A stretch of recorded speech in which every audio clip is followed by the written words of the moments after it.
एका सशक्त स्त्रीची भूमिका केली, अरुंधतीची भूमिका स्ट्रॉंग वुमन. पुढची पण भूमिका तुम्ही अशी स्ट्रॉंग वुमनची करणार का?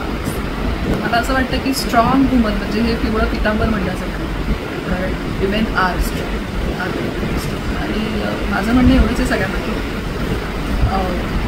आपण दुय्यम स्थान घेतलेलं जनरली ह्या पितृसत्ताक समाजाला आवडतं. स्वतः प्रत्येकीमध्ये काहीतरी खासियत असते, काहीतरी शक्ती असतेच असते, ती ओळखा आणि स्वतःसाठी पण काहीतरी करतो, तर बाकीच्यासाठी करत असते. स्वतःला इतकं दुय्यम देत कमी थोडंसं स्वतःला महत्त्व द्यायला शिकतो. दोन्ही लाडके विषय, महिला आणि त्यामुळे आणि क्रीडा खेळायला कोणाला आवडतं. मला फार कौतुक वाटतं की स्त्रियांना बाहेर काढून घरात म्हणजे त्यांच्या रुटीनमधून खेळायला भाग पडतं. हे नॉर्मल खेळ नाही, पैठणीचे खेळ नाही, पैठणीच्या आमिषाने खेळलेले नाही. कारण मी बऱ्याच ठिकाणी फिरत असते, तर मी असं ऐकलं की गेल्या 1-2 महिने या स्त्रिया रोज मैदानात उतरून प्रॅक्टिस करतात. तर ते मला इतकं अमेझिंग वाटतं, कारण असा विचार खरंच फार क्वचित कोणीतरी करत असेल की नेहमी आपल्याला असं वाटतं खेळ इज इक्वल टू लहान मुलं, खेळ इज इक्वल टू पुरुष. खेळ स्त्रिया खेळणार आणि ठिकठिकाणून मला असं वाटतं 9 पंचायतीमधनं जवळपास 900 बायका, प्रत्येक पंचायतीतनं 100 बायका पार्टिसिपेट करतात. दिस इज अमेझिंग आणि सगळ्यांना खूप महत्त्वाचं नाही. खरं का म्हणून साजरा करायचा? आमचा प्रत्येक दिवस आमचाच असतो, म्हणजे काही गरज वाटत नाही. ठीक आहे, एखाद दिवस आपण त्या निमित्ताने एकमेकींना एम्पावर करतो, काही सांगतो. पण मला असं नेहमी वाटतं की वुमेन्स डे रोज असायला असतोच. आणि तो कुठल्या अर्थाने तर स्त्रियांनी ना दुसऱ्या कोणावरती अवलंबून राहण्यापेक्षा आपणच एकमेकींना मदत केली पाहिजे. आणि आपली गर्ल गँग स्ट्रॉंग असली पाहिजे कुठल्याही आडीनडी. अशा काही मैत्रिणी जरूर प्रत्येकीला असायला पाहिजे की अत्यंत अनकंडिशनल प्रेम मिळालं, तर मला ते सगळं सांगता येईल, कुठे आधार मिळेल, मायेचा स्पर्श मिळेल. अशा मैत्रिणी प्रत्येकीला असायला आता मिसेस आहे. पण हे विषय प्रकर्षाने मांडून स्त्रीवर आहे वर्षानुवर्ष उदाहरणा नकळत होत गेलेला हा अन्याय जो आहे त्याच्याबद्दल वाच्यता केली जाते 3 संगीतमध्ये, पण अशा तुरळकच. टेलिव्हिजनमध्ये अजूनही मला थोडंसं रिग्रेसिव्हच वातावरण, सहनशील स्त्रीचीच कधीतरी जास्त छाप आहे करायच्याबद्दल असं वाटतं. किंवा स्त्रीचं जे नातं दाखवलं जातं ते बऱ्याचदा खूप जास्त अनहेल्दी आणि कटकारस्थानावर.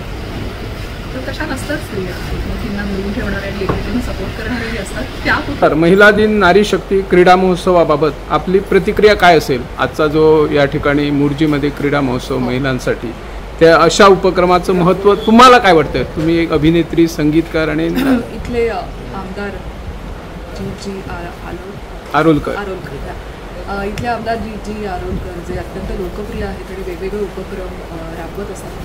तर हा महिलांसाठी क्रीडा महोत्सव हा मला खूप युनिक वाटला, कारण मी ठिकठिकाणी इव्हेंटच्या निमित्ताने फिरत असते, महिलांना भेटत असते.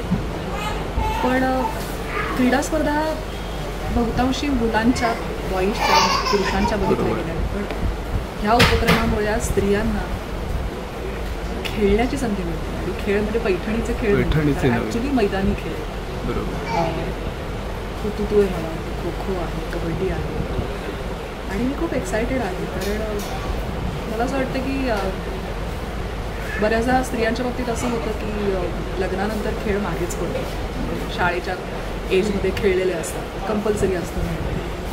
नंतर काही जणीच त्यातल्या खेळ हा एक करिअरचा भाग म्हणून निवडतात आणि तेही लग्नानंतर, मुलं बाळं झाल्यानंतर मागे पडतात. पण आज त्या महिलांना प्रोत्साहन मिळते, कारण खेळ हा अत्यंत नॅचरल इन्स्टिंक्ट आहे. त्यातनं मिळणारा जो आनंद, त्यातनं येणारी जी मजा आहे ती मला असं वाटतं आत्तापर्यंत स्त्रियांची फक्त मंगळागौरीच्या खेळांपर्यंतच सीमित राहिली होती, किंवा आपली पोरं खेळत असतील त्यांना टाळ्या वाजवण्यापुरतंच राहिली होती. पण स्त्रियांना आज मैदानावर उतरवलं हे माझ्यासाठी खूप खूप कौतुकास्पद असेल.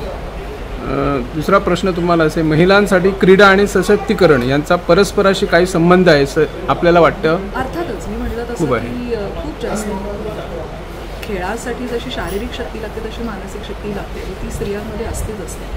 कुठेतरी अनेक वर्षांच्या दाबलेल्या भावभावना असतात, त्याला वे आऊट खेळाच्या रूपातून मिळू शकतो. कारण आपण जिंकण्यासाठी खेळतच नाही, आपण खेळासाठी खेळतो. तो जो आनंद असतो तो कुठल्याही फिजिकल ॲक्टिव्हिटीमधनं जो मिळतो तो मला वाटतं स्त्रिया घरगुती कामांमध्ये किंवा रोजच्या रुटीनमध्ये मिस करत असाव्या, जो आज त्यांना मिळतो. आपण आई कुठे काय करते या मालिकेद्वारे ना पूर्ण ग्रामीण भागात, गावागावात, घराघरात पोचलेला आहात आणि प्रत्येक तो प्रश्न पडतो. खरंच म्हणजे आई काय करते असं विचारण्यापेक्षा आई काहीच करत नाही का असा प्रश्न निर्माण होतो. या व्यतिरिक्त, अभिनय व्यतिरिक्त इतर कोणत्या गोष्टी करण्याची आपणास आवड आहे? अभिनयाव्यतिरिक्त मी खूप काय करते. मला वाचनाची आवड, संगीत मी गाते, संगीत देते, संगीत ऐकते, गाण्यात रमते आणि फिरायला आवडते खूप. नवीन लोकांची गप्पा मारायला खूप आवडते. ठिकठिकाणी जाऊन त्यांच्या स्टोऱ्या ऐकायला खूप. गोव्यात तुम्ही प्रथमच आलात का यापूर्वी? यापूर्वी 2दा-3दा येऊन. गोवा कसा वाटलाय तुम्हाला? गोवा अरे काय बोलायचं, गाऊनच सांगते. काचूच्या रानात झिमड पाऊस, उन्हाळ हल्लड वारा, नारळी पोफळी शिरल्या फळी, वाळूत चांदण चुरा, वाळूत चांदण चुरा. वा, सुंदर.